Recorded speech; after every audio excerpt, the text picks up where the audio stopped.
지방대 주재 회장 딸이라고 감히 저를 모함하는 겁니까? 한빛그룹 대강당에 울려 퍼진 이 한마디에 500명의 직원들이 숨을 죽였습니다. 무대 위에서는 28살 신입사원 김서연이 떨리는 목소리로 자신이 회장의 친딸이라고 밝히고 있었어요. 하지만 48세 오상진 부장은 끝까지 그녀를 지방대 출신이라며 무시했죠. 과연 이 충격적인 반전 뒤에 숨겨진 30년의 비밀은 무엇일까요? 그리고 서연은 어떻게 자신의 친아버지를 찾게 된 걸까요? 모든 이야기는 한 달 전 면접장으로 거슬러 올라갑니다.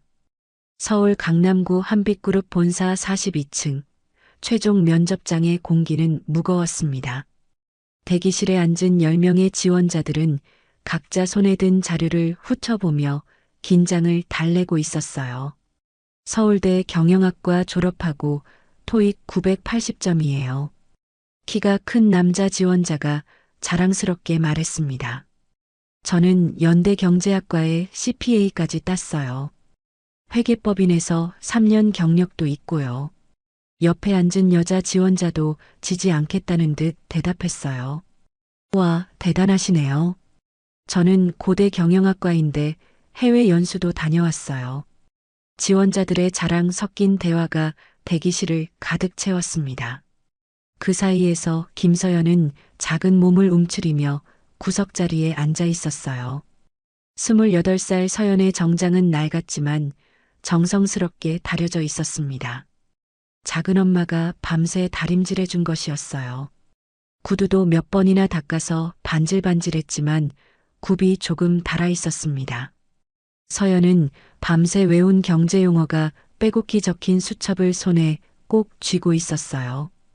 유동 비율, 자기자본 비율, 매출액순 이익률 같은 단어들이 삐뚤빼뚤한 글씨로 적혀 있었습니다. 면접 준비 많이 하셨나 봐요? 옆자리 지원자가 서연의 수첩을 보며 말했어요. 네, 조금요. 서연은 작게 대답하며 수첩을 가방에 넣었습니다. 어느 대학교 나오셨어요? 감동대학교요. 아, 그렇구나. 상대방의 표정이 미묘하게 변했어요. 대화가 자연스럽게 끊어졌습니다. 지방국립대학교 졸업장이 전부인 자신이 이 자리에 있다는 게 꿈만 같았어요. 서연은 가방에서 작은 거울을 꺼내 머리를 다시 한번 정리했습니다. 1차 면접 합격자 명단 발표할 때 제 이름을 듣고 깜짝 놀랐어요. 서연이 혼잣말처럼 중얼거렸어요. 대기실 벽에 걸린 시계를 보니 오후 2시 30분이었습니다. 면접 시간이 다가오고 있었어요. 김서연 씨, 들어오세요. 드디어 면접관의 부름이 왔습니다. 서연은 가슴을 쓸어내리며 일어났어요. 면접실 문을 열고 들어서니 정장을 차려입은 4명의 면접관이 앉아 있었습니다.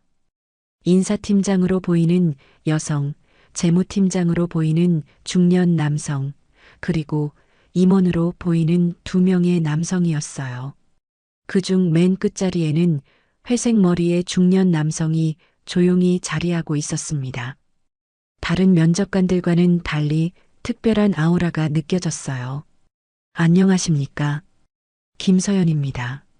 서연이 정중하게 90도로 인사를 했어요. 손은 떨렸지만 목소리만큼은 또렷했습니다. 그런데 이상했습니다. 맨 끝자리 남성의 시선이 자신에게서 떨어지지 않는 것 같았어요. 다른 면접관들은 서류를 보거나 메모를 하고 있는데 그분만 서연을 뚫어져라 쳐다보고 있었습니다. 편하게 앉으세요. 인사팀장이 친근하게 말했어요. 감사합니다. 서연이 의자에 앉으니 면접관들이 서류를 뒤적였습니다. 자기소개 부탁드립니다. 인사팀장의 질문이 떨어졌어요. 서연은 미리 준비한 대로 차근차근 말하기 시작했습니다. 저는 성실함이 제일 큰 장점이라고 생각해요. 대학교 4년 내내 장학금을 받았고요. 서연이 답변을 하는 동안 무의식적으로 오른쪽으로 고개를 살짝 기울였어요. 질문을 들을 때마다 반복되는 작은 습관이었습니다. 끝자리에 앉은 장도은 회장의 눈빛이 흔들렸어요. 60세인 그는 30년 동안 쌓아온 냉철함으로 무장한 경영자였습니다. 하지만 지금 그의 머릿속에는 오래된 기억이 떠오르고 있었어요. 저 습관이 왜 이렇게 낯익지? 아르바이트 경험이 많네요. 재무팀장이 이력서를 보며 물었어요. 네, 학비를 벌기 위해서요. 편의점, 카페, 과외까지 안 해본 게 없어요. 서연이 답변할 때 또다시 고개를 기울였습니다. 장도훈은 서연의 모든 움직임을 놓치지 않고 지켜봤어요. 우리 회사에 지원한 특별한 이유가 있나요? 한빛그룹은 공정한 채용으로 유명하잖아요. 출신보다는 실력을 봐주신다고 들었어요. 서연의 대답에 면접관들이 고개를 끄덕였습니다. 지방대 출신으로서 서울 회사에 적응할 자신이 있나요? 조금 날카로운 질문이 나왔어요. 서연은 잠시 머뭇거렸지만 곧 당당하게 답했습니다. 출신이 중요한 게 아니라 얼마나 열심히 하느냐가 중요하다고 생각해요. 답변을 들을 때마다 반복되는 고개 기울임, 왼쪽 귀를 살짝 가리는 듯한 자세. 장도은의 머릿속에는 30년 전 병원 진단서와 함께 잃어버린 아이의 모습이 겹쳐졌습니다. 외국어 실력은 어느 정도인가요? 토익 750점이고요. 중국어도 조금 할 수 있어요. 좋네요. 마지막으로 하고 싶은 말씀이 있나요? 저는 출신이나 배경보다는 실력으로 인정받고 싶습니다. 기회를 주신다면 최선을 다하겠어요. 서연의 목소리에는 간절함이 담겨 있었어요. 장도훈은 가슴 한켠이 뜨거워지는 걸 느꼈습니다. 수고하셨습니다. 결과는 내일 발표하겠습니다. 감사합니다. 서연이 다시 한번 정중하게 인사하고 나갔어요. 면접이 끝나고 서연이 나간 후 면접관들이 평가를 시작했어요. 학력은 좀 아쉽네요.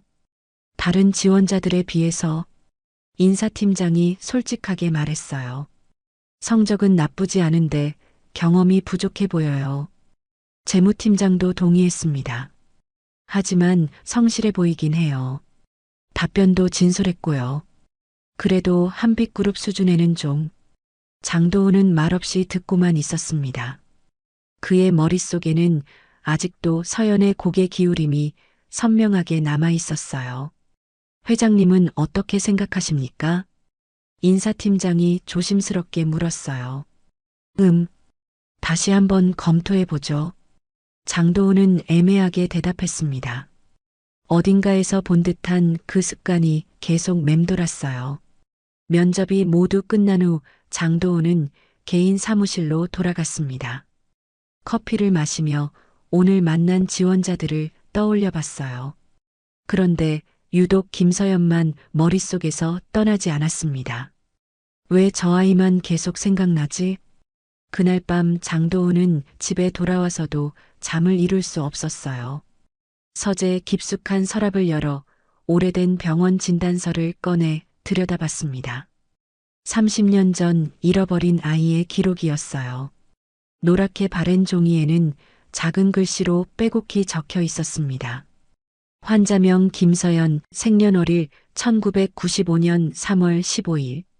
진단명 좌측 중이염으로 인한 청력 저하.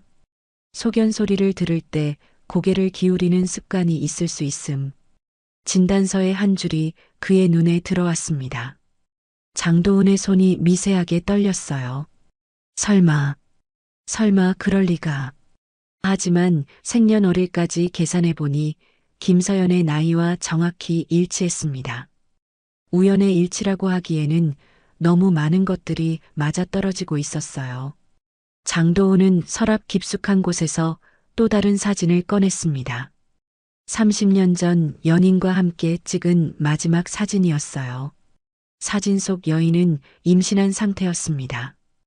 행복한 미소를 짓고 있었지만 얼마 후 출산 과정에서 세상을 떠났어요.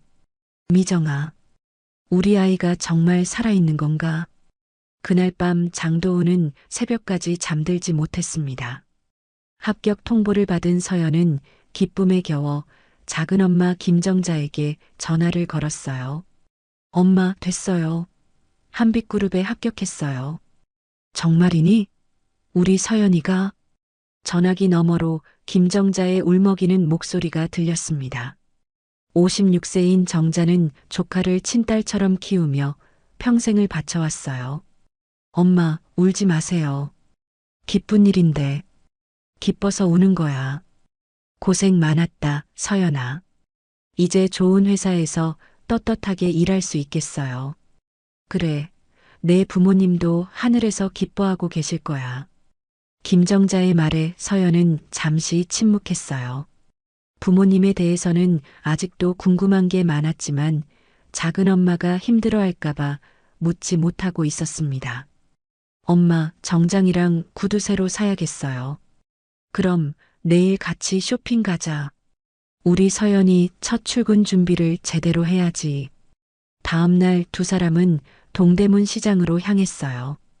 비싼 백화점은 부담스러워서 시장에서 괜찮은 정장을 찾기로 했습니다. 이거 어때? 김정자가 검은색 정장을 들어 보였어요. 너무 비싸지 않나요? 괜찮아. 우리 서연이 첫 직장인데 이 정도는 해야지. 결국 정장 한 벌과 구두, 가방까지 장만했습니다. 김정자는 평생 모은 돈을 아끼지 않았어요. 엄마 고마워요. 뭘 고마워해. 내가 잘 되는 게 내 기쁨이야. 서연의 첫 출근 날이 왔습니다. 새 정장을 입고 거울을 보니 정말 직장인 같았어요. 잘 다녀와, 서연아. 첫날이니까 실수하지 말고. 네, 엄마. 걱정 마세요. 한빛그룹 본사에 도착하니 다른 신입사원들도 긴장한 표정으로 모여 있었어요. 모두들 명품 정장을 입고 있어서 서연은 조금 위축됐습니다. 안녕하세요. 서연이 인사했지만 대답은 시큰둥했어요. 어느 대학 나오셨어요? 감동돼요. 아, 역시나 미묘한 반응이었습니다. 오리엔테이션이 시작됐어요. 인사팀장이 회사 소개를 하고 각종 규정을 설명했습니다. 이제 각자 배정된 부서로 가시겠습니다. 서연은 재무본부로 배정받았어요. 엘리베이터를 타고 올라가는데 가슴이 두근거렸습니다. 재무본부 사무실은 넓고 깔끔했어요. 직원들이 모니터를 보며 열심히 일하고 있었습니다. 새로운 신입이군요. 부장실에서 나온 오상진이 서연을 맞았어요. 48세인 오상진은 키가 크고 날카로운 인상의 남자였습니다. 안녕하십니다. 김서연입니다. 어느 대학 나왔나? 감동대학교 경영학과입니다. 오상진의 얼굴에 비웃음이 스쳤어요. 감동대? 아, 지방대구나. 사무실에 있던 다른 직원들이 고개를 돌려 서연을 바라봤습니다. 여기 다른 신입들은 다 스카이 출신인데 말이야. 오상진이 일부러 큰 소리로 말했어요. 어색한 침묵이 흘렀습니다. 뭐, 일은 배워가면서 하는 거니까. 실수하지 말고 열심히 해. 오상진의 말투에는 은근한 무시가 담겨 있었어요. 네, 열심히 하겠습니다. 서연은 고개를 숙이며 자리로 향했습니다. 김사원 자리는 저기예요. 선배 직원이 구석 자리를 가리켰어요. 다른 신입들은 창가 좋은 자리를 배정받았는데 서연만 구석진 곳이었습니다. 네, 감사합니다. 서연은 불평하지 않고 자리에 앉았어요. 컴퓨터를 켜고 로그인하는데 비밀번호가 틀렸다고 나왔습니다. 저 비밀번호를 모르겠는데요. 아, 아직 안 만들어졌나 보네. 전산팀에 연락해봐요. 전산팀에 연락하니 오후에나 해결될 거라고 했어요. 서연은 할 일 없이 앉아 있을 수밖에 없었습니다. 점심시간이 되자 같은 기수 신입사원들이 모여 식당으로 향했어요. 같이 가실래요? 서연이 조심스럽게 물었어요. 아, 우리는 약속이 있어서요. 네, 그렇구나. 우리는 먼저 가볼게요. 결국 서연은 혼자 늦은 점심을 먹게 됐어요. 구내식당 구석 테이블에 앉아 김치찌개를 먹는데 눈물이 핑 돌았습니다. 힘내세요, 아가씨. 뒤에서 다정한 목소리가 들렸어요. 돌아보니 청소를 하던 60대 아주머니가 미소를 짓고 있었습니다. 고맙습니다. 서연이 작게 인사했어요. 첫날이라 힘들죠? 나도 예전에 그랬어요. 네, 괜찮아요. 금방 적응할 거예요. 아주머니는 서연의 어깨를 토닥이며 지나갔습니다. 작은 위로였지만 서연에게는 큰 힘이 됐어요. 오후 회의 시간이 됐습니다. 서연은 뒷자리에서 조용히 듣고 있었어요. 3분기 실적이 저조한데 원인이 뭔가요? 글쎄요, 시장 상황이 안 좋아서. 복잡한 재무 용어들이 쏟아져 나왔습니다. 서연은 모르는 단어가 나올 때마다 무의식적으로 오른쪽으로 고개를 기울였어요. 저 신입 왜 저래? 이상하네, 목이 아픈가? 뒤에서 수군거리는 소리가 들렸어요. 서연의 얼굴이 빨갛게 달아올랐습니다. 집중 좀 하세요. 오상진이 서연을 보며 차갑게 말했어요. 죄송합니다. 서연은 고개를 숙였어요. 회의가 끝난 후 오상진이 서연을 불렀어요. 김사원, 잠깐 와봐. 네. 이 자료들 정리해서 내일까지 보고서로 만들어. 책상 위에 쌓인 건 복잡한 결산 자료들이었어요. 신입이 혼자 하기에는 벅찬 분량이었습니다. 이거 다요? 왜 못하겠어? 아니요, 하겠습니다. 그래, 신입은 이런 걸로 배우는 거야. 서연은 대답했지만 막막했어요. 동료들은 이미 하나둘 퇴근 준비를 하고 있었습니다. 같이 저녁 먹으실래요? 한 동료가 다른 신입들에게 물었지만 서연은 빠져 있었어요. 김사원은 일이 있나 보네. 네, 먼저 가세요. 결국 사무실에는 서연 혼자 남게 됐어요. 밤 9시가 넘어서야 청소 아주머니가 나타났습니다. 아직도 이래요? 네, 조금만 더 하면 돼요. 첫날부터 야근이네. 힘드시겠어요. 괜찮아요. 하지만 서연의 목소리는 지쳐 있었어요. 밤 11시가 넘어서야 사무실에는 서연과 청소 아주머니, 경비 아저씨만 남았어요. 집은 멀어요? 경비 아저씨가 걱정스럽게 물었습니다. 버스로 1시간 정도요. 이 시간에 버스가 있나? 막차가 있을 거예요. 서연은 빨간 눈으로 답하며 계속 계산기를 두드렸어요. 숫자들이 눈앞에서 춤을 췄지만 포기할 수 없었습니다. 새벽 2시 서연은 마침내 완벽한 보고서를 완성했어요. 꼼꼼히 검토하고 또 검토한 뒤에야 집으로 향했습니다. 막차는 이미 끊어져서 택시를 타야 했어요. 첫 월급도 받기 전인데 택시비가 부담스러웠지만 어쩔 수 없었습니다. 집에 도착하니 새벽 3시였어요. 김정자가 거실에서 잠들지 못하고 기다리고 있었습니다. 서연아, 왜 이렇게 늦었니? 첫날이라 할 일이 많았어요. 많이 힘들었지? 김정자가 서연의 지친 얼굴을 보며 안쓰러워했어요. 괜찮아요, 엄마. 내일부터는 나아질 거예요. 하지만 서연의 목소리에는 확신이 없었어요. 다음 날 아침 서연은 일찍 출근해서 보고서를 오상진 책상에 올려놨어요. 오상진은 출근해서 보고서를 받아들고 눈을 크게 떴어요. 이거 정말 내가 한 거야? 네, 맞습니다. 보고서는 예상보다 훨씬 완성도가 높았어요. 데이터 분석도 정확했고 결론도 명확했습니다. 오상진의 얼굴에 당황스러운 표정이 스쳤습니다. 신입이 이 정도 퀄리티의 보고서를 만들 거라고는 생각하지 못했어요. 하지만 그는 곧 차가운 표정을 지으며 보고서를 책상에 던졌어요. 다음엔 더 빨리 해. 신입이 이 정도 속도로는 안 되지. 네, 알겠습니다. 서연은 실망했지만 참았습니다. 그리고 오타가 몇 개 있네. 더 꼼꼼히 검토하고. 사실 오타는 없었지만 오상진은 트집을 잡고 싶었어요. 그런데 오상진의 악의는 여기서 끝나지 않았어요.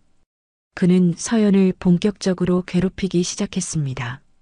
며칠이 지나면서 오상진의 괴롭힘은 더욱 노골적이 됐어요. 김사원, 이 자료 오늘 중으로 입력해. 네, 알겠습니다. 아, 그리고 이것도. 추가로 업무가 계속 쌓였어요. 다른 신입사원들의 3배는 되는 분량이었습니다. 부장님, 김사원 업무가 너무 많은 것 같은데요. 한 선배가 조심스럽게 말했어요. 신입은 이런 걸로 배우는 거야. 처음에 고생해야 나중에 편해. 오상진은 그럴듯한 핑계를 댔어요. 점심시간에도 서연은 자리를 뜰 수 없었어요. 일이 너무 많아서 밥 먹을 시간도 없었습니다. 김사원, 점심 안 먹어요? 나중에 먹을게요. 같이 가요. 일은 나중에 해도 되잖아요. 아니에요, 괜찮아요. 결국 서연은 매일 혼자 늦은 점심을 먹게 됐어요. 어느 날 회식이 있었습니다. 부서 전체가 참석하는 중요한 자리였어요. 김사원도 같이 가죠. 감사합니다. 서연은 기뻤어요. 동료들과 친해질 수 있는 기회라고 생각했습니다. 하지만 식당에서 오상진의 본심이 드러났어요. 자, 건배. 모두가 술잔을 들었어요. 김사원, 술 마실 줄 알아? 조금은 마실 수 있어요. 그래. 그럼 나랑 한잔 해봐. 오상진이 소주를 따라줬어요. 감사합니다. 서연이 받아서 마시려는데 오상진이 말했어요. 야, 그런데 너 어느 대학 나왔다고 했지? 감동돼요. 아, 지방대구나. 여기 다른 사람들은 어디 나왔는지 알아? 분위기가 어색해졌어요. 김 과장은 서울대, 박 대리는 연세대, 이 사원은 고려대. 오상진이 일일이 학교 이름을 나열했어요. 이래서 학벌이 중요하다니까. 김사원, 너도 인정하지? 저는 출신보다 실력이 중요하다고 생각해요. 서연이 조심스럽게 대답했어요. 실력? 그래도 기본은 있어야지. 오상진의 말에 몇몇 사람들이 웃었어요. 서연은 얼굴이 빨갛게 달아올랐습니다. 부장님, 너무하시는 거 아니에요? 한 선배가 말렸지만 오상진은 술에 취한 척 계속했어요. 뭐가 너무해? 사실을 말한 건데. 저는 먼저 가보겠습니다. 서연이 참다 못해 자리를 박차고 일어났어요. 야, 벌써 가게? 회식이 끝나지도 않았는데. 죄송합니다. 서연은 식당을 빠져나왔어요. 밖으로 나온 서연은 차가운 바람을 맞으며 울음을 터뜨렸어요. 지나가는 사람들이 쳐다봤지만 상관없었습니다. 휴대폰이 울렸어요. 작은엄마 김정자였습니다. 서연아, 어디니? 늦네. 엄마. 서연은 목이 메어 제대로 말을 할 수 없었어요. 왜 그래? 무슨 일 있었니? 아니에요, 괜찮아요. 괜찮을 리가 없잖니. 목소리가 이상해. 회사에서 조금 힘들어요. 힘들면 언제든 집에 와. 엄마가 여기 있잖니. 김정자의 따뜻한 목소리에 서연은 더욱 눈물이 났어요. 다음 날부터 회사 분위기가 더욱 차가워졌어요. 어제 회식에서 일어난 일이 소문이 났나 봤습니다. 김사원 예민하네. 회식 자리에서 나가버리다니. 뒤에서 수군거리는 소리가 들렸어요. 며칠 후 중요한 이사회 보고가 예정돼 있었습니다. 서연은 오상진의 지시로 분기별 매출 분석 자료를 준비했어요. 이거 확실하게 해. 이사회에서 발표할 거니까. 네, 알겠습니다. 서연은 며칠 동안 밤을 새워 자료를 준비했어요. 매출 데이터를 하나하나 검증하고 그래프도 다시 만들었습니다. 이거 맞게 한 거지? 네, 3번 검토했습니다. 서연은 자신 있게 대답했어요. 완벽한 자료였습니다. 그래, 믿고 있어. 오상진은 겉으로는 믿는다고 했지만 속으로는 다른 계획을 세우고 있었어요.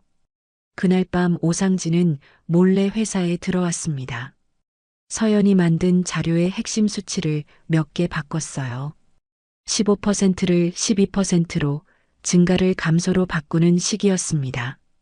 이사회 당일 아침 서연은 마지막으로 자료를 점검했어요. 하지만 인쇄본만 확인했기 때문에 조작된 것을 눈치채지 못했습니다. 이사회실에는 장도은 회장을 비롯해 임원들이 모여 있었어요. 무거운 분위기였습니다. 3분기 실적 보고를 시작하겠습니다. 오상진이 발표를 시작했고 서연은 옆에서 자료를 설명했어요. 3분기 매출은 전년 동기 대비 15% 증가했습니다. 서연이 자신 있게 말했어요. 그때 한 임원이 손을 들었어요. 잠깐, 여기 수치가 이상한데요? 네. 제가 알기로는 3분기 매출이 12% 증가한 걸로 알고 있는데요. 서연의 얼굴이 창백해졌어요. 그리고 여기도 틀렸네요. 실제로는 감소했는데 증가했다고 나와 있어요. 다른 임원도 지적했어요. 죄송합니다. 다시 확인해 보겠습니다. 서연은 당황하며 자료를 뒤적였어요. 분명히 확인했던 자료인데 틀렸다는 거였습니다. 신입사원이 이런 실수를 하면 안 되는데 기본적인 데이터도 제대로 못하나? 임원들의 차가운 시선이 서연에게 쏠렸어요. 장도은 회장은 단상에서 이 모든 상황을 지켜보고 있었습니다. 그때 서연이 자료를 다시 확인하려고 고개를 기울이는 모습이 그의 눈에 들어왔어요. 30년 전 기억이 다시 떠올랐습니다. 그 특별한 습관, 왼쪽 귀를 기울이는 자세. 이사회를 잠시 중단하겠습니다. 장도은이 말했어요.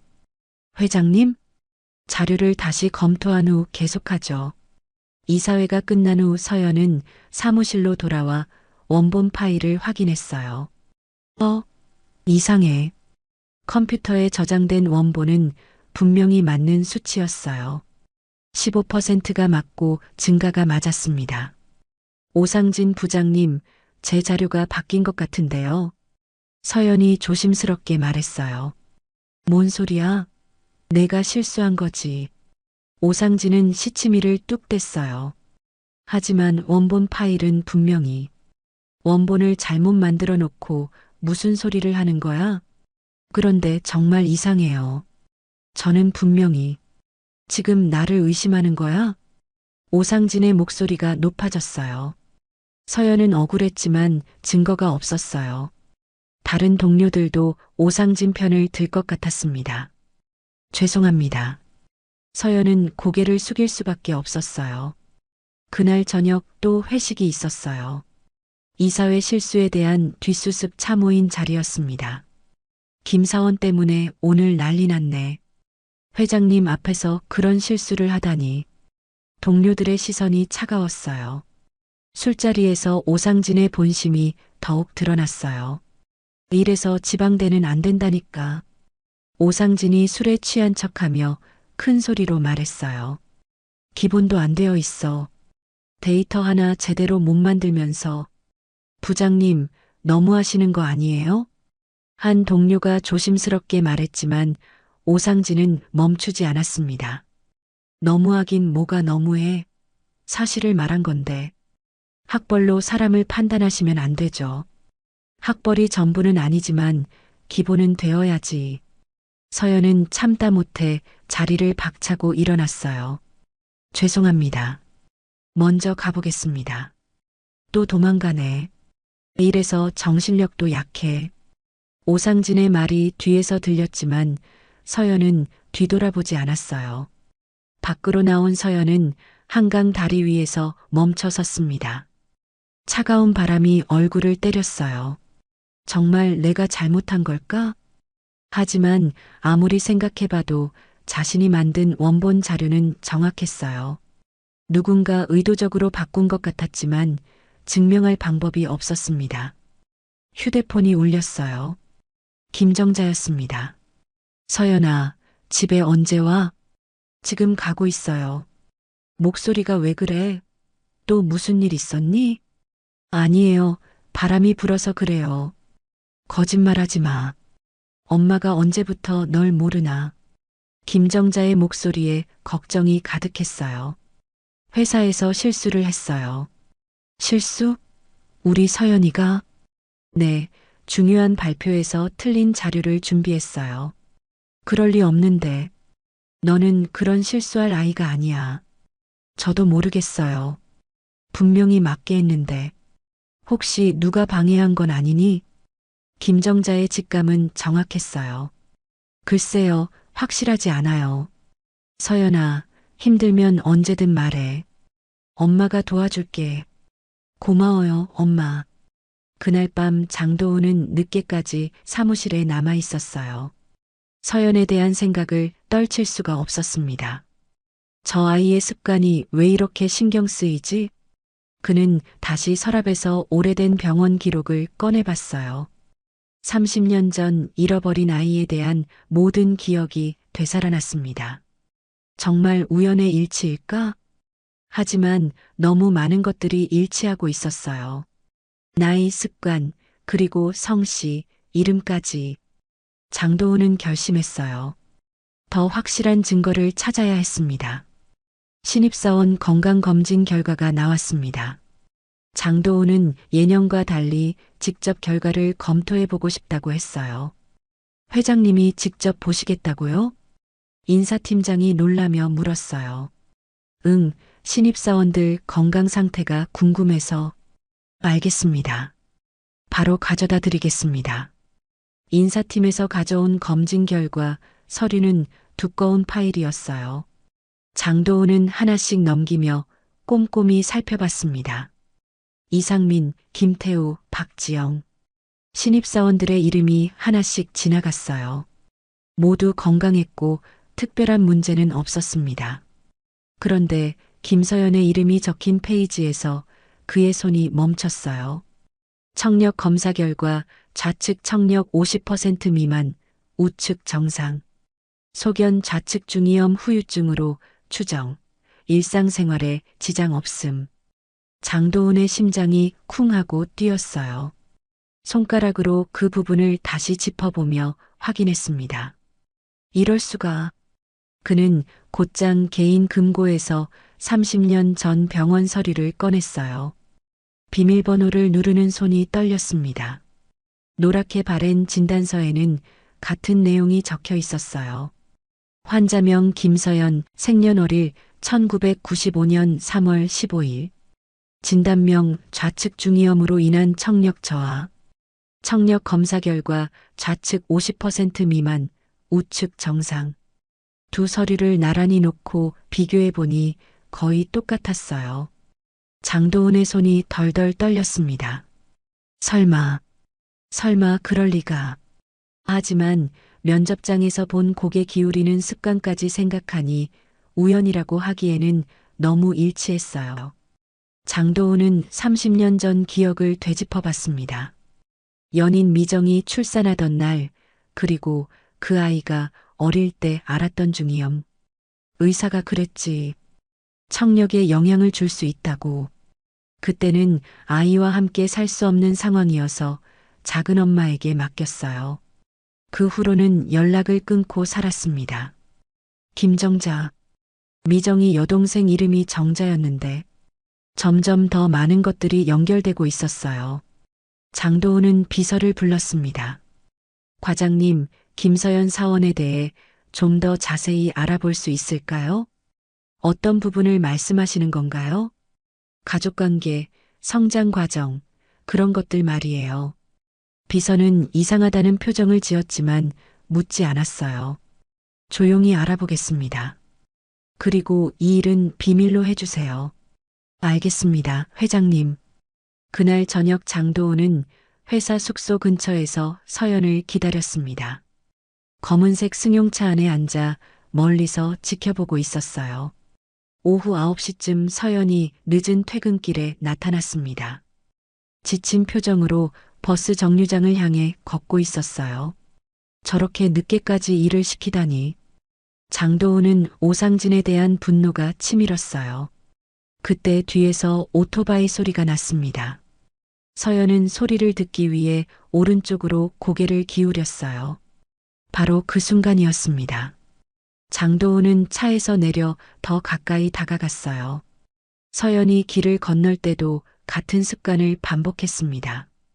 버스가 오는 소리를 들으려고 귀를 기울이는 모습까지. 틀림없어. 저 아이가 바로.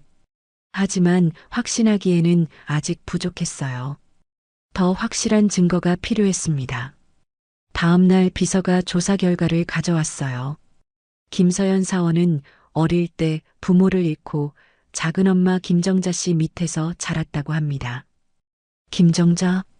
네, 현재 56세이고 서연 씨를 친딸처럼 키웠다고 하네요. 주소는 서울 성북구에 살고 계십니다. 장도훈은 가슴이 뛰는 걸 느꼈어요. 김정자는 분명히 미정의 여동생이었습니다. 다른 가족은 없나요? 없는 것 같습니다. 김정자 씨가 혼자 키웠다고 하네요. 고맙습니다. 이 일은, 네, 비밀로 하겠습니다. 그날 밤 장도훈은 집에서 오래된 사진첩을 뒤져봤습니다. 30년 전 미정과 함께 찍은 사진들이 있을 거였어요. 서재 깊숙한 곳에서 낡은 앨범을 발견했습니다. 젊은 시절의 추억이 담긴 소중한 앨범이었어요. 첫 번째 페이지부터 넘겨보니 미정과의 사진들이 나왔어요. 대학 축제, 여행지, 결혼 준비 과정까지. 그 사이에서 특별한 사진 한 장을 발견했습니다. 미정, 장도훈, 그리고 어린 소녀가 함께 찍은 사진이었어요. 사진 뒷면에는 정자와 함께 1994년 여름이라고 적혀 있었습니다. 김정자가 바로 그 정자구나. 사진 속 정자는 지금의 김정자와 닮아 있었어요. 30년이라는 세월이 흘렀지만 특유의 눈매는 그대로였습니다. 그럼 서연이가 정말 모든 퍼즐이 맞아떨어지기 시작했습니다. 장도훈은 가슴이 터질 것 같았어요. 하지만 아직 섣불리 행동할 수는 없었습니다. 30년이라는 세월과 확실하지 않은 추측만으로는 위험했어요. 그는 더 신중하게 접근하기로 했습니다. 서연의 일상을 조금 더 지켜보며 확신을 가져야 했어요. 다음 날부터 장도훈은 틈틈이 서연을 관찰했습니다. 회의실에서, 복도에서, 식당에서 서연이 동료와 대화할 때마다 반복되는 습관을 확인했어요. 소리가 작거나 중요한 말을 들을 때면 어김없이 고개를 기울였습니다. 저건 분명히 청력 때문이야. 어느 날 점심시간에 장도훈은 우연을 가장해 서연 근처를 지나갔어요. 안녕하세요, 회장님. 서연이 깍듯하게 인사했습니다. 응, 수고해요. 장도훈이 답하는 순간 서연의 표정을 자세히 봤어요. 순간 무언가 낯익은 느낌이 들었습니다. 미정이와 닮았어. 특히 눈가의 주름과 미소 지을 때의 표정이 30년 전 연인과 똑같았어요. 그런데 회사에서는 오상진의 괴롭힘이 더욱 심해지고 있었습니다. 장도훈은 이를 지켜보며 속이 타들어갔어요. 저 아이가 정말 내 딸이라면. 참고 있기가 점점 어려워졌습니다. 며칠 후 또 다른 사건이 터졌어요. 오상진이 서연의 업무용 컴퓨터에서 중요한 파일을 삭제한 것이었습니다. 김사원, 어제 만든 자료가 어디 있어? 컴퓨터에 저장해뒀는데요. 없는데? 서연이 확인해 보니 정말로 파일이 사라져 있었어요. 이상해요. 분명히 저장했는데 또 실수했네. 이러니까 신뢰가 안 가는 거야. 오상진이 타박했지만 서연은 분명히 저장했다고 확신했어요. 백업 파일은 없어? 찾아보겠습니다. 다행히 이메일로 보낸 파일이 있어서 복구할 수 있었지만 시간은 많이 걸렸어요. 이런 일들이 계속 반복되자 서연은 점점 지쳐갔습니다. 장도훈은 더 이상 참을 수 없었어요. 오상진의 행동을 정확히 파악해야 했습니다. 보안팀장을 불러주세요. 네, 회장님. 오상진 부장의 행동을 조사해 보세요. 어떤 부분을 말씀하시는 건가요? 업무 방식, 부하 직원 관리, 그런 것들 말이에요. 알겠습니다. 장도훈은 이제 본격적으로 움직이기 시작했어요. 주말 오후 서연은 작은 엄마가 사는 작은 아파트를 찾았어요. 김정자는 조카를 반갑게 맞으며 손을 꼭 잡았습니다. 서연아, 많이 힘들지? 얼굴이 많이 야위었네. 괜찮아요, 엄마. 하지만 서연의 목소리에는 피로가 묻어 있었어요. 밥은 제대로 먹고 다니니? 네, 먹고 있어요. 거짓말. 뺨이 이렇게 들어갔는데. 김정자가 서연의 뺨을 어루만졌어요. 앉아, 엄마가 미역국 끓여놨어. 고마워요. 둘이 함께 식사를 하는 동안 서연은 회사에서 일어난 일들을 하나하나 털어놨어요. 그 부장이라는 사람이 너무 심하네. 김정자의 목소리에 분노가 섞여 있었어요. 우리 서연이가 뭘 잘못했다고 그렇게 괴롭히나? 저도 모르겠어요. 처음부터 저를 싫어하는 것 같아요. 학벌 때문인가?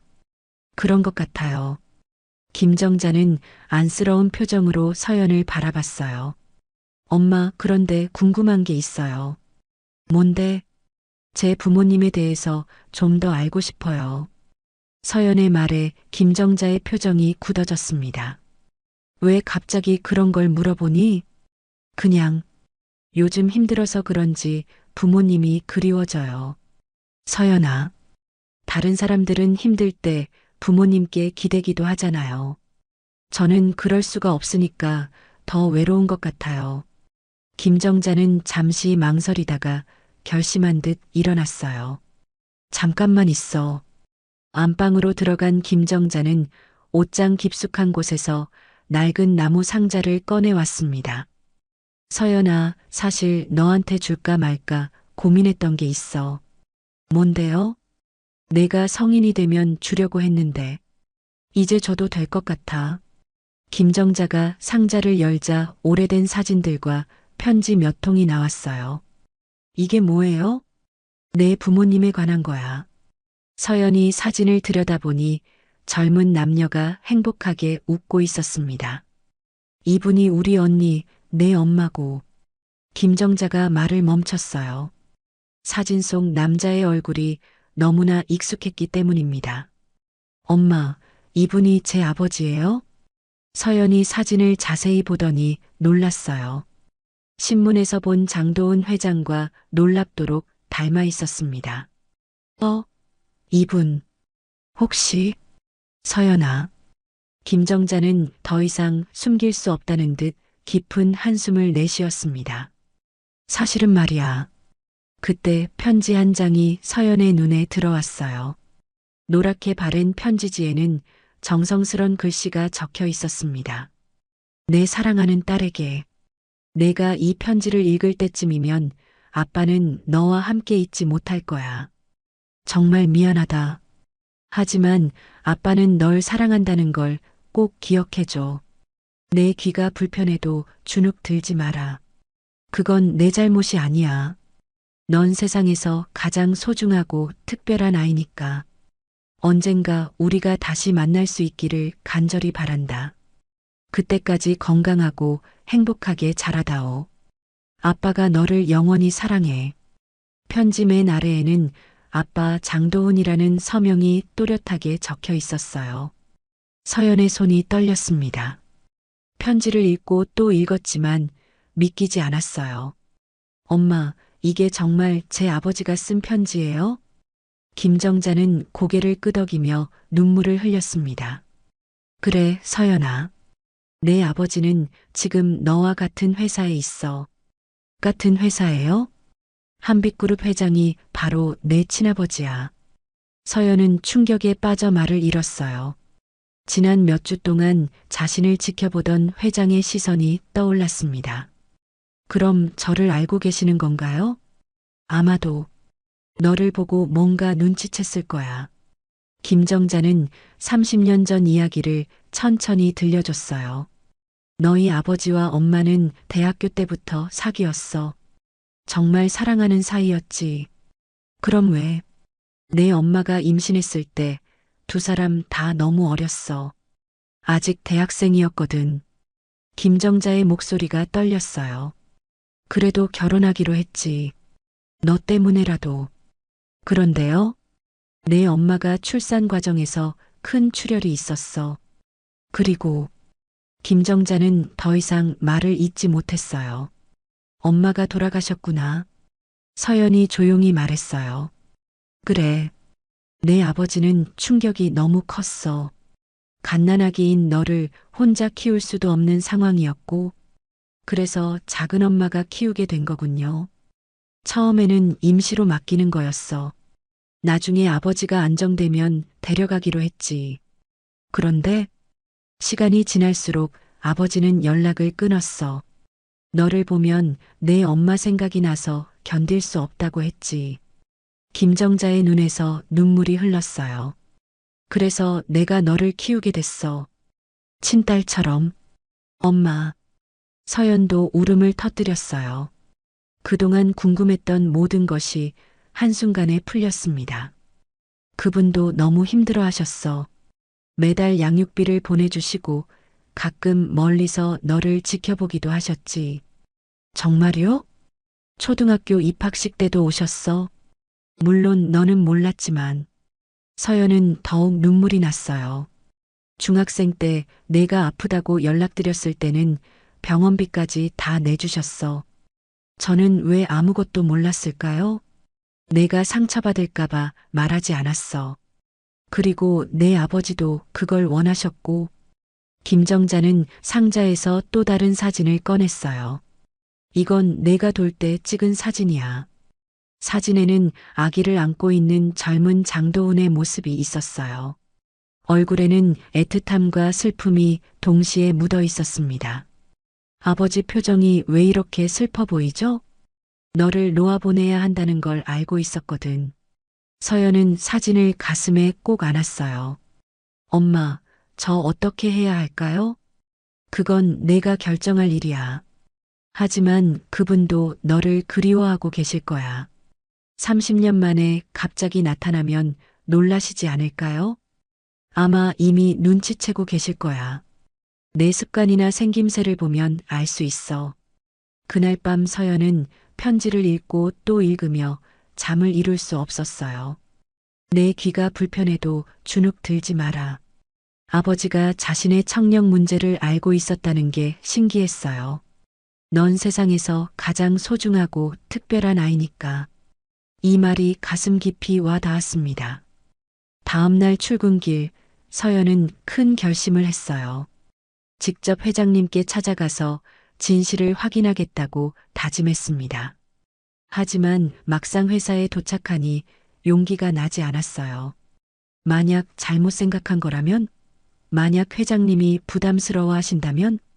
점심시간까지 고민하던 서연은 마침내 결심했어요. 회장님께 뵐 수 있을까요? 비서에게 조심스럽게 물었어요. 약속이 있으신가요? 아니요. 하지만 꼭 뵈어야 할 일이 있어요. 서연의 간절한 표정에 비서도 어쩔 수 없이 회장에게 보고했어요. 김서연 사원이 뵙고 싶다고 하는데요. 장도은은 잠시 놀랐지만 곧 답했어요. 들어오라고 해. 들어오세요. 회장실 문이 열리고 장도은이 서연을 맞았습니다. 두 사람은 서로를 바라보며 말없이 서 있었어요. 서연은 떨리는 손으로 가방에서 사진과 편지를 꺼냈습니다. 회장님, 이거 혹시 아시나요? 장도은은 사진과 편지를 보고 주저앉을 뻔했어요. 30년 동안 가슴 깊이 묻어둔 기억이 한꺼번에 되살아났습니다.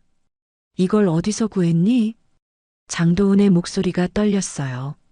작은 엄마가 주셨어요. 제가 혹시 회장님의 서연은 말을 끝맺지 못했어요. 너무나 믿기 어려운 상황이었습니다. 장도훈은 떨리는 손으로 편지를 받아들었어요. 자신의 글씨, 자신이 쓴 문장들이 선명했습니다.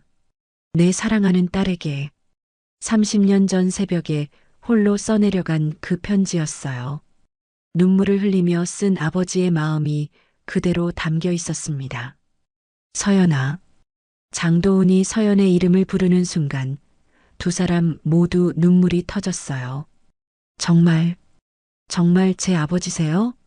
그래, 그래 서연아. 내가 내 아빠야. 장도훈은 서연을 끌어안았습니다. 30년 만에 찾은 딸이었어요. 미안해, 서연아. 정말 미안해. 너를 지켜주지 못해서. 아빠. 서연도 장도훈을 꽉 안으며 울었어요. 그동안 느꼈던 공허함이 채워지는 기분이었습니다. 혼자 두어서 미안해. 힘들게 해서 미안해. 괜찮아요, 아빠. 작은 엄마가 잘 키워주셨어요.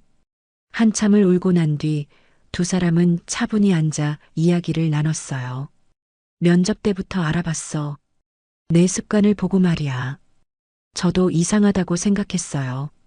자꾸 쳐다보시는 것 같아서. 30년 전 병원에서 의사가 그랬거든. 청력 때문에 고개를 기울일 수 있다고. 그래서 알아보신 거군요. 처음엔 확신할 수 없었어. 하지만 건강검진 결과를 보고 확실해졌지. 장도훈이 서랍에서 30년 전 진단서를 꺼내 보였어요. 똑같더라. 청력 수치까지 정확히 일치했어. 서연은 신기한 표정으로 진단서를 들여다봤어요. 정말 똑같네요. 내 어머니가 돌아가시고 나는 아무것도 할 수 없었어. 장도훈의 목소리에 후회가 묻어 있었어요. 너무 어렸거든. 22살에 갑자기 아빠가 된 거야. 작은 엄마가 말해줬어요. 아빠도 많이 힘드셨다고. 하지만 하루도 너를 잊은 적이 없어. 항상 궁금했어. 정말요? 응, 잘 자라고 있는지, 건강한지, 행복한지. 그때 회장실 문이 노크됐어요. 들어오세요. 비서가 조심스럽게 들어왔어요. 회장님, 김정자 씨가 오셨는데요. 정자가 왔다고? 네, 로비에서 기다리고 계십니다. 장도훈과 서연이 서로 바라봤어요. 같이 올라오라고 해. 알겠습니다. 잠시 후 문이 열리고 김정자가 들어왔습니다. 30년 만에 마주한 두 사람은 서로를 바라봤어요. 도훈 씨, 정자야. 두 사람은 말없이 서 있었어요. 30년이라는 세월의 무게가 느껴졌습니다. 정말 고마웠어, 정자야. 장도훈이 먼저 일어나서 깊이 인사했어요. 서연이를 이렇게 훌륭하게 키워줘서. 뭘 그런 말을. 우리 서연이인데. 김정자도 눈물을 흘렸습니다. 아니야, 정말 고마워. 평생 갚을 수 없을 만큼. 너무 과분한 말씀이에요. 내가 할 수 없었던 걸 다 해줬잖아. 김정자는 30년 동안 혼자 감당했던 무게를 생각하며 울었어요. 힘들지 않았어? 혼자 키우기가. 힘들긴 했죠. 하지만 서연이가 워낙 착해서. 고생 많았어. 세 사람은 서로 안으며 울었어요. 잃어버린 가족이 다시 만나는 순간이었습니다. 이제 됐어. 서연이가 아빠를 찾았으니까. 김정자가 눈물을 닦으며 말했어요. 앞으로는 우리 모두 행복하게 살자. 하지만 기쁨도 잠시. 장도훈은 서연이 회사에서 겪고 있는 일들을 자세히 들었어요. 오상진이 그런 짓을 했다고? 장도훈의 목소리에 분노가 섞였어요. 자료를 바꿔치기 하고 파일을 삭제하고 그런 일까지 있었어? 네, 하지만 증거가 없어서 어쩔 수 없었어요. 안 돼. 내 딸을 그렇게 괴롭힐 순 없어. 장도훈의 눈에 불이 켜졌어요. 아빠는 신경 쓰지 마세요. 제가 해결할 수 있어요. 아니야, 이제는 내가 나서야 해. 하지만 제가 회장님 딸이라는 걸 알리면 사람들이 뭐라고 할까요? 그건 내가 생각할 일이야. 장도훈은 이미 결심을 굳혔어요. 무엇보다 내가 당당해져야 해. 아빠, 30년 동안 지켜주지 못한 것도 억울한데 이제까지 괴롭힐 순 없어. 장도훈은 비서를 불렀어요. 감사팀장을 당장 불러주세요. 네, 회장님. 곧 감사팀장이 들어왔어요. 부르셨습니까? 오상진 부장을 조사해 주세요. 어떤 부분을 말씀하시는 건가요? 갑질, 업무 방해, 자료 조작, 모든 걸 다 조사해 보세요. 알겠습니다. 그리고 직원들 증언도 받아보고요. 네, 바로 시작하겠습니다. 감사팀장이 나간 후 장도훈이 말했어요. 전 직원 앞에서 내가 내 딸이라는 걸 발표할 거야. 서연은 놀랐지만 반대하지 않았어요. 이제는 숨기지 않고 당당하게 살고 싶어요. 그래, 그래야 해. 김정자도 고개를 끄덕였어요. 우리 서연이 잘못한 게 없는데 왜 숨어야 해? 그날 오후부터 회사 분위기가 급격히 바뀌었어요. 감사팀이 움직이기 시작했고 직원들이 하나둘 조사실로 불려갔습니다. 김사원, 오상진 부장에 대해 증언해 주세요. 무슨 증언 말씀이세요? 갑질이나 부당한 대우를 받은 적이 있나요? 있기는 한데. 처음에는 말을 아꼈던 직원들도 점점 진실을 털어놓기 시작했어요. 사실 오상진 부장이 신입사원들을 많이 괴롭혔어요. 어떤 식으로요? 학벌로 차별하고 업무를 몰아주고. 구체적인 사례가 있나요? 김서연 사원한테 특히 심했어요. 한 명이 말하기 시작하니 다른 사람들도 용기를 냈어요. 맞아요. 너무 심했어요. 이사회 자료도 이상했어요. 어떻게 이상했는데요?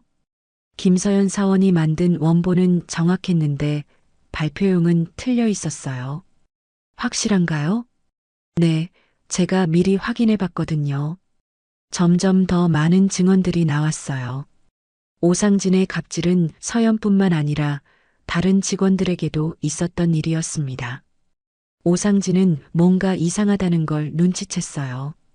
왜 갑자기 감사팀이 나를 조사하는 거지? 하지만 이미 늦었어요.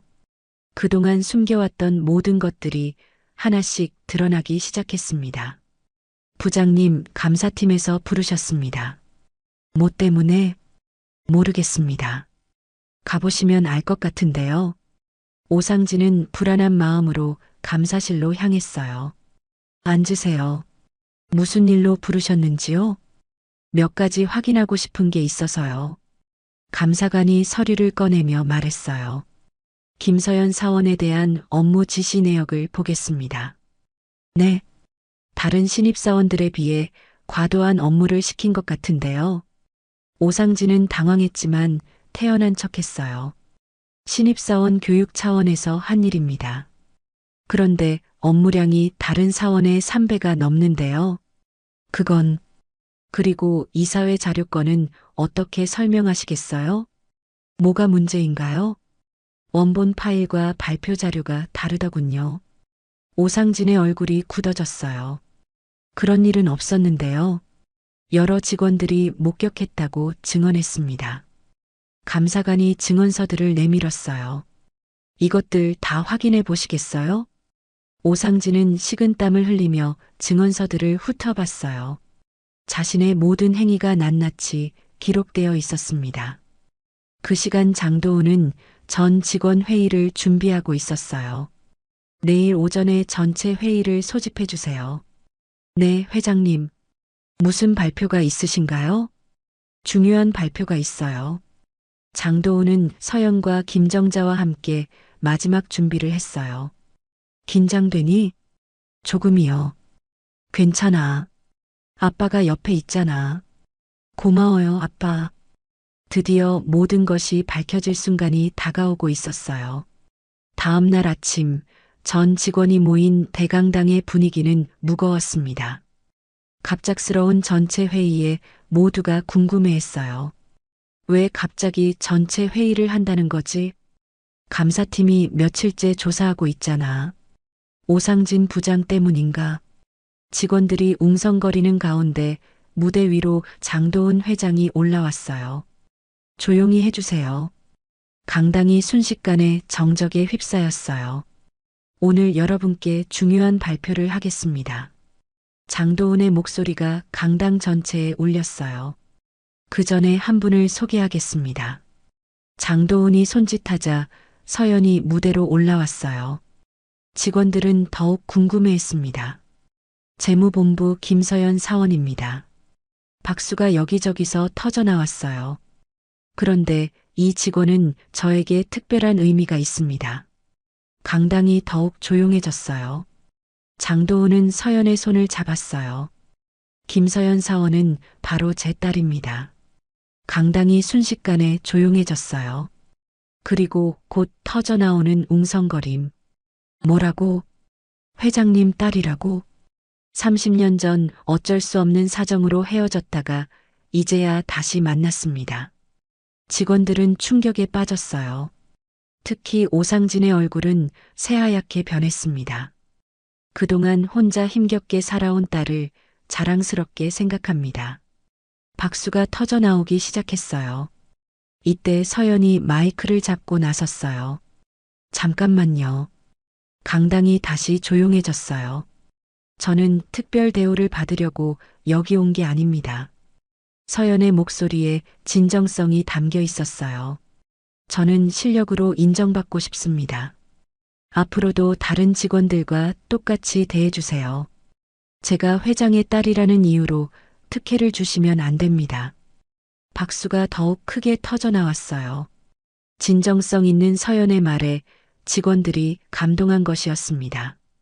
저는 지방대 출신입니다. 부끄럽지 않아요. 학벌이 전부가 아니라는 걸 보여드리겠습니다. 우렁찬 박수가 강당을 가득 채웠어요. 그때 감사팀장이 무대로 올라왔어요. 이번 조사 결과 심각한 문제가 발견됐습니다. 감사팀장의 표정이 굳어 있었어요. 오상진 부장의 갑질과 업무 조작 행위가 확인됐습니다. 강당이 다시 술렁였어요. 오상진은 자리에서 일어나려다 다시 주저앉았습니다. 구체적으로 신입사원에 대한 학벌 차별, 업무 방해, 자료 조작 등이 확인됐습니다. 감사팀장이 증거 자료들을 들어보였어요. 특히 김서연 사원에 대한 조직적인 괴롭힘이 있었습니다. 직원들의 시선이 오상진에게 쏠렸어요. 이사회 발표 자료를 의도적으로 조작한 것도 확인됐습니다. 컴퓨터 파일을 삭제하고 업무를 방해한 것도 마찬가지입니다. 오상진은 얼굴이 빨갛게 달아올라 있었어요. 이에 따라 오상진 부장은 즉시 해임 처분합니다. 장도은의 단호한 목소리가 강당에 울렸어요. 잠깐요. 오상진이 벌떡 일어났어요. 모든 시선이 그에게 집중됐습니다. 이건 말이 안 됩니다. 조용히 하시죠. 지방대 주재의 회장 딸이라고 감히 저를 모함하는 겁니까?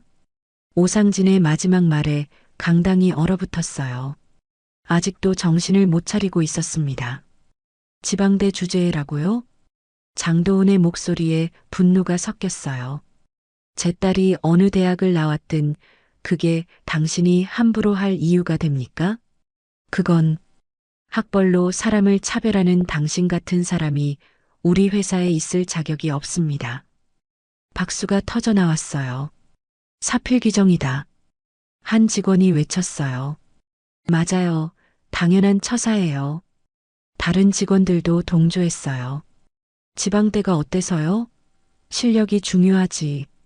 오상진 부장이 너무했어요. 오상진은 사면 초가에 빠졌어요.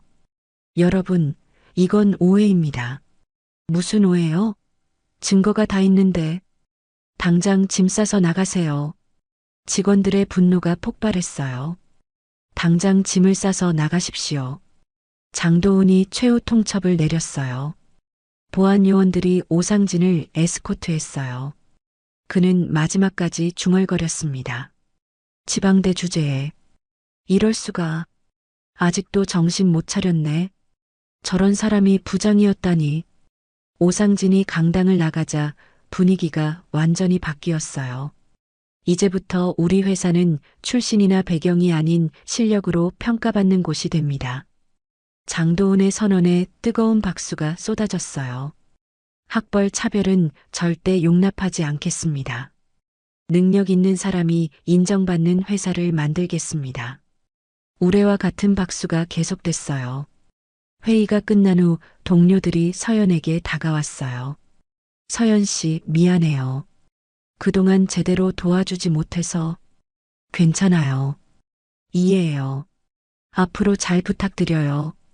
저야말로 잘 부탁드려요. 서연은 따뜻한 미소로 답했어요. 정말 대단해요. 혼자서 어떻게 버텨냈어요? 포기하지 않았어요. 그게 전부예요. 청소 아주머니와 경비 아저씨도 축하해줬어요. 우리가 봐도 착한 아이라고 생각했는데 역시였네. 고생 많았어, 서연아. 감사해요. 그동안 위로해주셔서. 오상진이 떠난 재무본부는 완전히 분위기가 바뀌었어요. 이제 마음 편하게 일할 수 있겠어. 그러게, 눈치 안 보고 말이야. 새로 부임한 부장은 공정하고 합리적인 사람이었어요. 김서연 사원, 그동안 고생 많았어요. 아니에요. 괜찮습니다. 앞으로 실력으로 평가받을 테니 걱정 마세요. 감사합니다. 그날 저녁 장도은과 서연, 김정자는 함께 식사를 했어요. 오늘 정말 대단했어, 서연아. 고마워요, 아빠. 당당하게 말하는 모습이 자랑스러웠어. 30년 만에 가족이 된 기분이에요. 김정자도 흐뭇하게 바라봤어요. 이제 진짜 가족이구나. 네, 엄마. 우리 모두 행복해요. 그날 밤 서연은 처음으로 편안한 잠을 잤어요. 더 이상 숨기거나 두려워할 것이 없었습니다. 계절이 바뀌고 서연은 회사에서 완전히 다른 사람이 됐어요. 더 이상 위축되지 않았고 자신감도 넘쳤습니다. 김서연 사원, 이번 프로젝트 맡아보시겠어요? 새로운 부장이 중요한 업무를 맡겼어요. 네, 열심히 하겠습니다. 기대하고 있어요. 서연은 맡은 일을 완벽하게 해냈어요. 더 이상 누구도 그녀의 능력을 의심하지 않았습니다. 몇 달 후 인사 발표가 있었어요. 김서연 사원을 대리로 승진 발령합니다. 축하합니다, 김 대리님. 동료들의 진심 어린 축하를 받으며 서연은 감격했어요. 정말 축하해요. 당연한 결과예요. 고마워요. 승진 소감을 말하는 자리에서 서연은 차분히 말했어요. 먼저 저를 여기까지 키워주신 작은엄마 김정자님께 감사드려요. 객석에 앉은 김정자가 눈물을 닦았어요. 30년 동안 아버지 역할까지 해주셨어요. 그리고 30년 만에 저를 찾아주신 아버지께도 감사드립니다. 장도은도 따뜻하게 미소 지었어요. 무엇보다 힘들 때 옆에서 응원해주신 모든 분들께 감사해요. 박수가 터져 나왔어요.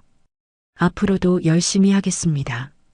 이제 서연은 회장의 딸이 아닌 실력 있는 김서연 대리로 인정받고 있었어요.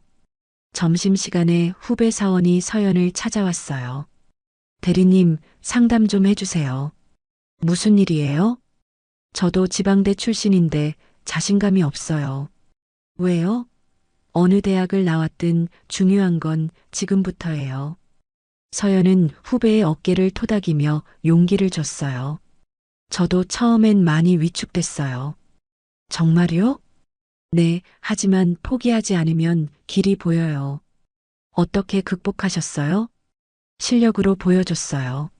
말보다는 행동으로요. 후배는 고개를 끄덕이며 희망을 얻었어요. 대리님처럼 되고 싶어요. 할 수 있어요. 저도 했으니까요. 회사의 분위기도 많이 바뀌었어요. 학벌이나 출신보다는 실력과 인성을 중시하는 문화가 자리 잡았습니다. 요즘 회사 분위기가 좋아졌어. 그러게, 공정해진 것 같아. 실력 있는 사람이 인정받으니까 좋지. 신입사원들도 더 이상 학벌로 위축되지 않았어요. 김 대리님이 본보기가 되어주셨어요. 정말 존경해요. 어느 날 회사에 특별한 방문객이 왔어요. 서연을 괴롭혔던 동기들이었습니다. 서연아, 미안해. 갑자기 왜요? 그때 너를 도와주지 못해서. 괜찮아요. 다 지난 일이에요. 정말 미안해. 우리가 비겁했어. 이제 와서 그런 얘기하지 마세요. 서연은 너그럽게 용서했어요. 대신 앞으로는 힘든 사람 있으면 도와주세요. 그럴게. 고마워, 서연아. 주말에 장도훈, 서연, 김정자는 함께 묘소를 찾았어요. 서연의 어머니가 잠들어 있는 곳이었습니다. 미정아, 서연이를 데려왔어. 장도훈이 무덤 앞에 무릎을 꿇었어요. 엄마, 저예요. 서연이에요. 서연도 눈물을 흘리며 인사했어요. 아빠를 찾았어요. 그리고 회사에서도 인정받고 있어요. 늦었지만 이제 가족이 됐어요. 걱정 마세요.